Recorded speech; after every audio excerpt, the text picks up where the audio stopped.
This is the part 2 video on Astronomy Cosmology, which is a new topic that has been added to the 9702 A-level physics syllabus. In the part 1 video, I was looking at standard candles, and in this video, I'm going to be looking at stellar radii. The objectives for this video are to recall and use Wien's displacement law. Lambda max is inversely proportional to T, the thermodynamic temperature, to estimate the peak surface temperature of a star. To use Stefan-Boltzmann law, which is L is equal to 4 pi sigma r squared to the power T to the power of 4, and you combine the two laws, the Wien's displacement law as well as the Stefan-Boltzmann law, to estimate the radius of stars. Now, on the objectives, when you are told to recall, it means that it won't be present on the first double sheet of your exam. So you really have to recall this displacement law. However, the Stefan-Boltzmann law will be present because they've even asked you to recall it. Now, please make sure that you subscribe to the channel, Physics Tips for Cambridge Students YouTube channel, and hit the notification bell to get alerted of my videos. And don't forget also to like, share, and comment. Without much further ado, let's get started. Stellar radii. Now, when we talk of stellar radii, we are just talking about the radius of stars. Like I said in my first video, the part 1 video, I said that interstellar just means in between stars. But stellar would mean that we'll be focusing on a star, single star. So when viewed at night, the sun appears to be glowing. That is, it looks like a glowing ball of gas, which is in the sky. If a special filter is used, it looks like a yellow disk in space. The sun is enormous, and it looks small because of its distance away from us. Stars look like specks of light at night because they are too far away from us. Now, to find the size of the stars, we are going to incorporate two laws, that is Wien's displacement law as well as the Stefan-Boltzmann law. Now, this is an activity that can be carried out just to find the diameter of the sun using a pinhole camera. So to estimate the diameter of our closest star, which is the sun, we can use a simple pinhole camera. You can make the camera using a shoebox. So one end of the box has a sheet of darkened paper, and then the other end of the sheet, so this can be darkened paper or aluminum foil with a tiny hole made with a sharp pin. Then the opposite end of the box is a sheet of tracing paper, which acts as a screen. So that's this other end here.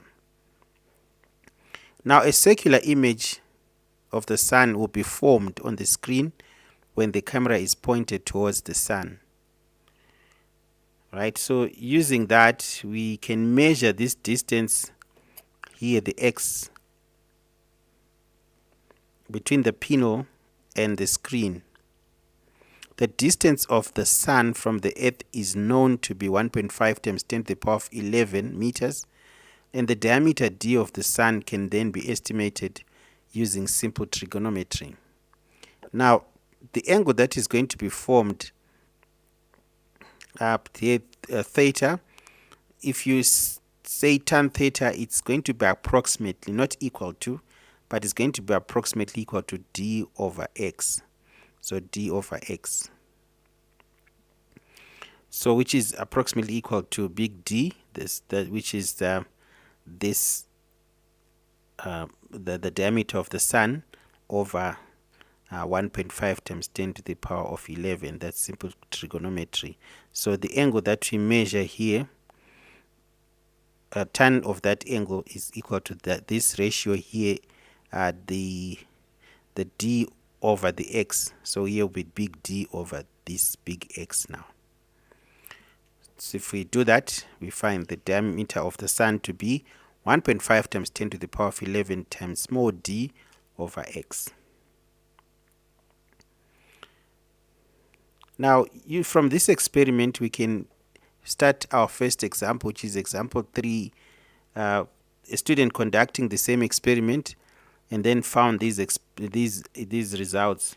So small x was found to be 300 millimeters, right? And then small d was found to be 3 millimeters.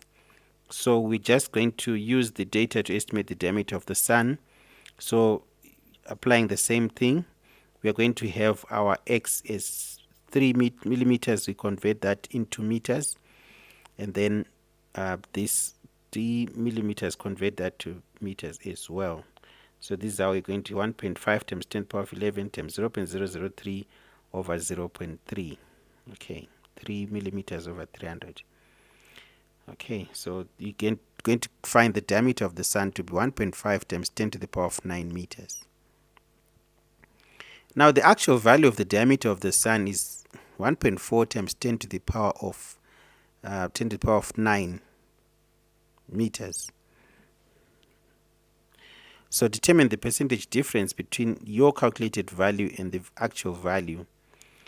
Right? So the percentage difference is going to be the 1.5 which we have found times 10 to the power of 9 minus 1.4 times 10 to the power of 9 divided by 1.4 times 10 to the power of 9 times 100. So it's going to be 7.1%.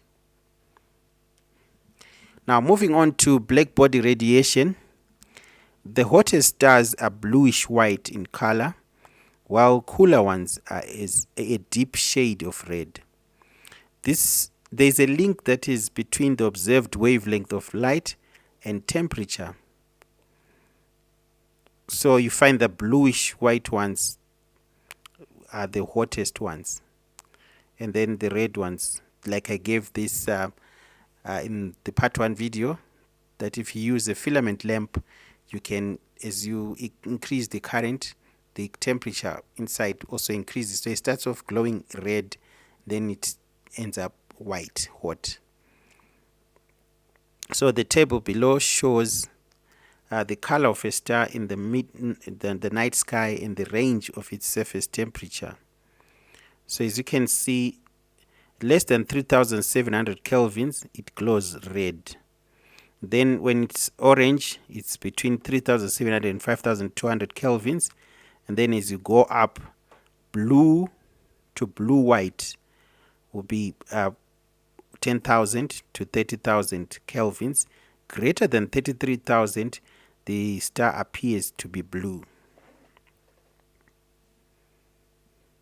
A hot object such as a star can be modeled as a black body. A black body is idealized to be a body that absorbs all the incident electromagnetic radiation falling on it. So it has a characteristic emission spectrum and intensity that depend on its thermodynamic temperature. So stars are considered to be perfect black bodies that emit this black body radiation. So the typical intensity against wavelength graphs for objects at different temperatures is shown here. So the lambda max is what's been measured when the intensity is at its peak. So the highest peak at this temperature T, like the highest intensity at this temperature, you get a lambda max. The highest temperature for this graph, the highest intensity, for this temperature, 5,000 kelvins, you get this lambda max, and so forth and so on. So the higher the temperature of a body, the shorter the wavelength. As you can see, the higher the temperature, you're finding that the lambda max is shifting to the left. So the wavelength becomes short at the peak intensity. Also, the higher the temperature of a body, the greater is the intensity of the electromagnetic radiation at each wavelength. Wien's displacement law states that the wavelength max, that's the lambda max that you see there, at the peak intensity of emitted radiation is inversely proportional to the absolute temperature. So we mean the temperature in kelvins. So this means that lambda max is inversely proportional to the temperature.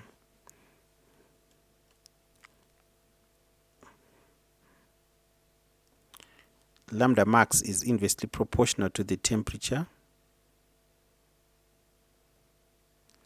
So which means that lambda max 1 T1 is equal to lambda max 2 T2. So we can have two bodies, could be the sun or a star, which you find its lambda max and then multiply by its temperature. This should equal lambda max for another body, which could be the sun, multiplied by its temperature. Okay, so that's how it can be split. So the experimental value of this constant lambda max T is equal to 2.9 times 10 to the power of minus 3 meter kelvins. Please take note that this is not millikelvins but meter kelvins. The surface temperature of the sun is 5,800 kelvins. So this gives a lambda max of approximately 5.0 times 10 to the power of minus 7 meters, which is 500 nanometers. And if you look at the electromagnetic spectrum, this corresponds to the color of yellow, about yellow there. That is why the sun is yellowish in color. So we can summarize this: lambda max T is equal to 2.9 times 10 to the power of minus 3 meter kelvins. The example: copy and complete this table using Wien's displacement law. Answers to 2SF. Right? So we are saying that lambda max, oops, we've got a problem. So lambda max times T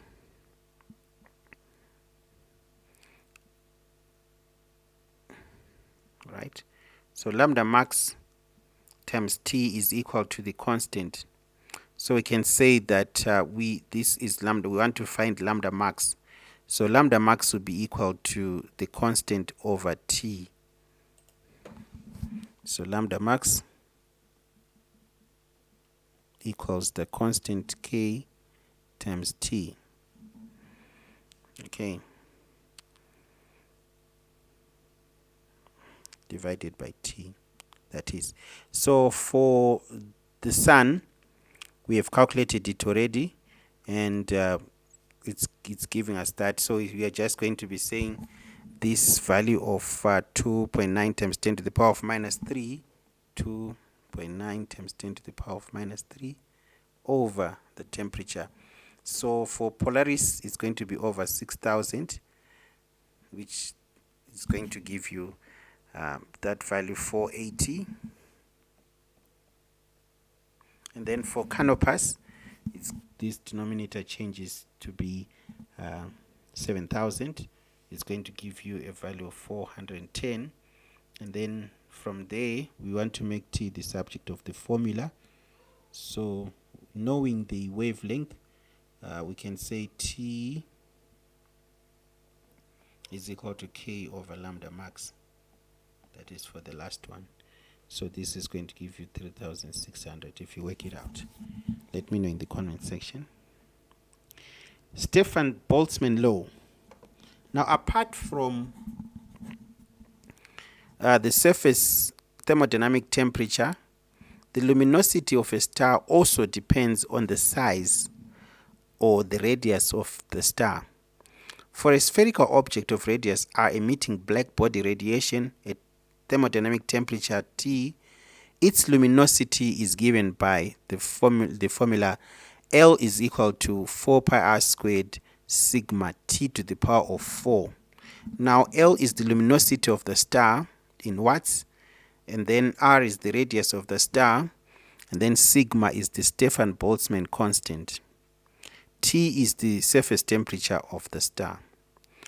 Now, using Wien's displacement law and Stefan-Boltzmann law to determine stellar radii, so the radius of a star can be calculated from both the Wien's displacement law and Stefan-Boltzmann law using the following procedure. So first of all, you use Wien's displacement law to determine the temperature T of the star. Remember, that's lambda T is equal to a constant. Okay, so lambda T is equal to a constant. And then after using that, you are going to use Stefan-Boltzmann law to determine the radius of the star, which is luminosity is equal to 4 pi r squared sigma T to the power of 4. Now, the luminosity of the star can be determined by using the radiant flux intensity F of the star. Remember from my part 1 video, we said that F is equal to luminosity over 4 pi d squared. So knowing the distance of the star from Earth, we can find the luminosity if we have the radiant flux intensity. Then we can find the luminosity. After finding the luminosity, we then use it in the Stefan-Boltzmann law, which is this one.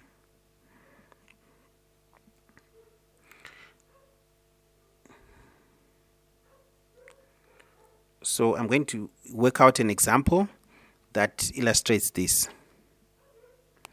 Betelgeuse is our nearest red giant star. It has a luminosity of 4.49 times 10 to the power of 31 watts and emits radiation with peak wavelength of 850 nanometers.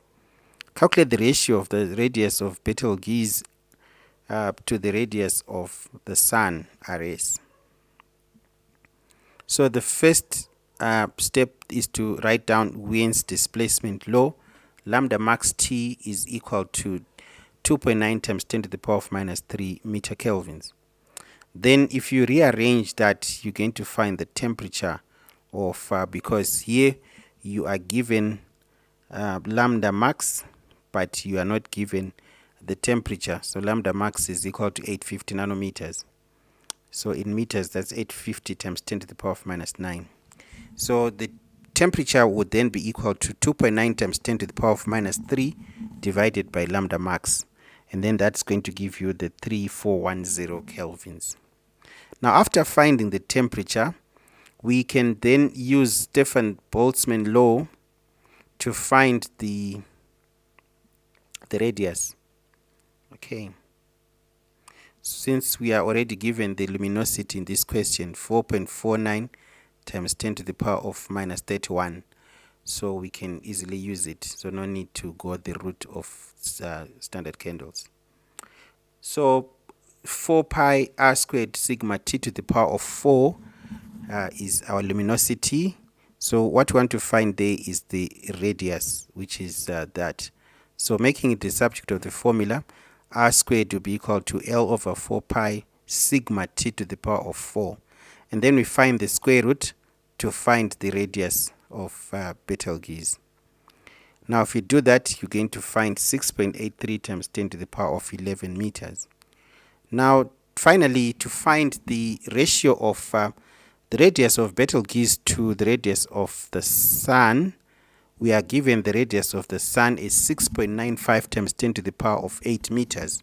So what we are going to do is just to use the radius that we have found, 6.83 times 10 to the power of 11 divided by the radius of the Sun, which is going to be 983. So this means that the radius of Betelgeuse is about 1,000 times larger than the radius of the Sun.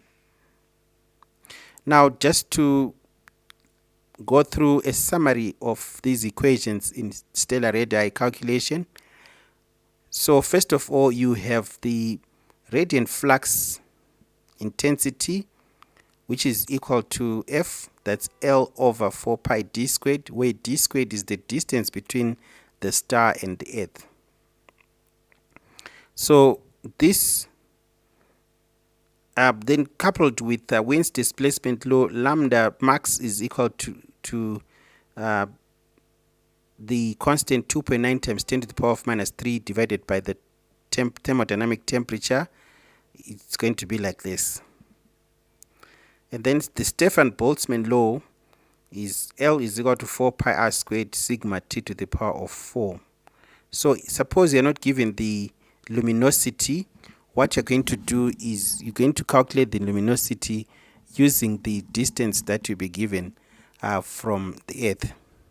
After finding that luminosity, we are going then to use it in this formula of Stefan-Boltzmann, and that would then enable you to find the radius of the star that is in question. So I'm going to end my video here so that I don't make it too long. Please remember to subscribe to the channel and like, share and comment. Signing out.